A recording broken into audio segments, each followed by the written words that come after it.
Print এবং electronic মিডিয়ার সম্মানিত সাংবাদিকবৃন্দ, আপনাদের সবাইকে জানাই আন্তরিক অভিনন্দন ও শুভেচ্ছা।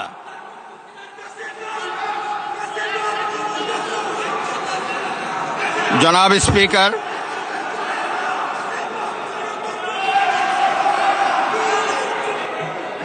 ত্রয়োদশ জাতীয় সংসদের এই উদ্বোধনী অধিবেশনে বাংলাদেশের ইতিহাসের এক ঐতিহাসিক মুহূর্ত। হাজারো শহীদের রক্তের সিঁড়ি বেয়ে